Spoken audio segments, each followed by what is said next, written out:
Sir. Congratulations mister జై. Thank you sir.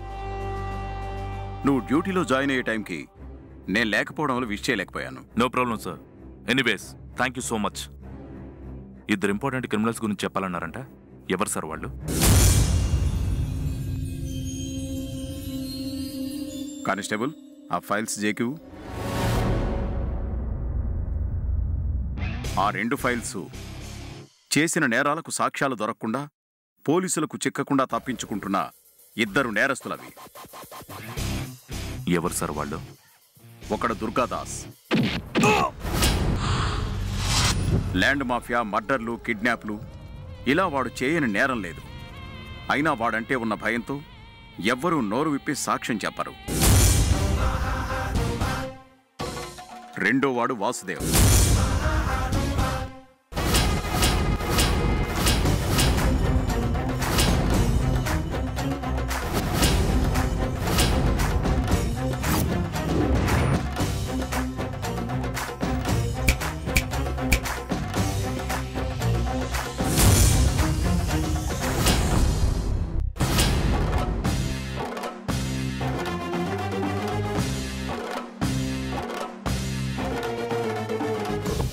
ఇతను ఎన్ని నేరాలు చేసినా జనంలో ఇతని మీద ఉన్న నమ్మకం, గౌరవం, అభిమానం వల్ల ఎవ్వరూ సాక్ష్యం చెప్పరు. ఏం సార్ మీరు చెప్పేది? ఇద్దరూ నేరస్తులు అయినప్పుడు దుర్గాదాస్ని చూస్తే భయపడడం ఏంటి? వాసుదేవ్ను చూస్తే గౌరవం ఇవ్వడం ఏంటి?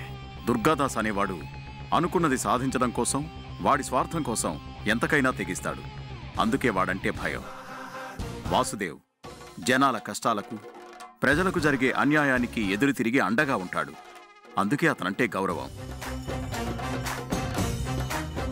కానీ కష్టాలు తీర్చేటప్పుడు, న్యాయం చేసేటప్పుడు వేరే వాళ్ల మీద చూపించే ప్రవర్తన చట్టం దృష్టిలో నేరమే కదా. ఇప్పటి వరకు వచ్చిన పోలీస్ ఆఫీసర్లు ఎవ్వరూ ఈ ఇద్దరిని ఏమీ చేయలేకపోయారు. ట్రైనింగ్ పీరియడ్లో నీ ఎఫిషియన్సీ మీద చాలా మంచి రిపోర్ట్ ఉంది. అందుకే ఈ కేసు నీకు అప్పగిస్తున్నాం. నేను నా డ్యూటీని పర్ఫెక్ట్గా చేసి ఆ క్రిమినల్స్ మీద యాక్షన్ తీసుకుంటాను సార్. నేను జాయిన్ అయిన మొదటి రోజునే నాకు ఇలాంటి ఛాలెంజింగ్ కేసు ఇచ్చినందుకు thank you sir. Thank you very much. All the best. Thank you sir.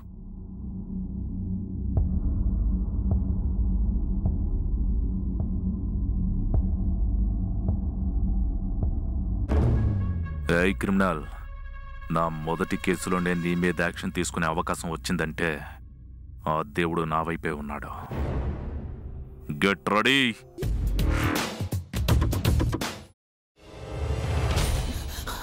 నువ్వు ఇంకేమన్నా చెప్పాలా? ఇంకేమన్నా అబద్ధం చెప్పాలనుకుంటే చెప్పేయి. నేను చూడాలనుకుంటున్నాను నన్ను మోసం చేయడానికి నువ్వు ఎంత నీచానికి దిగజారగలవు అని. ఎందుకు ఆలియా, ఎందుకు నువ్వు ఇలా చేసావు? నీకు తెలుసు కదా నానమ్మ తర్వాత నీ ఒక్కదానిని కదా నేను పూర్తిగా నమ్మేది. ఏమన్నావు నువ్వు? ఈ మధ్య అన్నిటినీ మర్చిపోతున్నావా?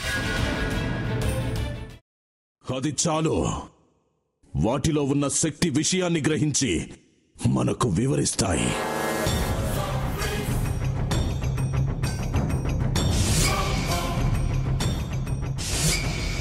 ఎవరు ఆ దండ విప్పొద్దు, గది తలుపులు తెరవద్దు.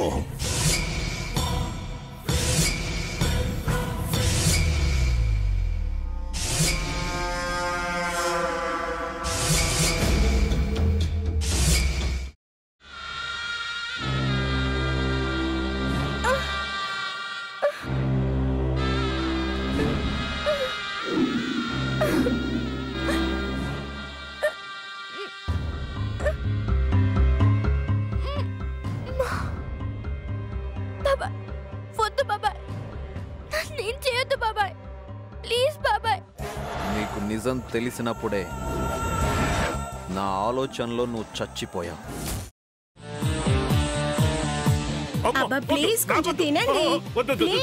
భీమారావు గారు, మీరా? ఇగో మీరా కాదు సక్కుబాయ్. అవును, మీ పనామే లేచిపోయిందని చెప్పి కంప్లైంట్ ఇచ్చినావు కదా.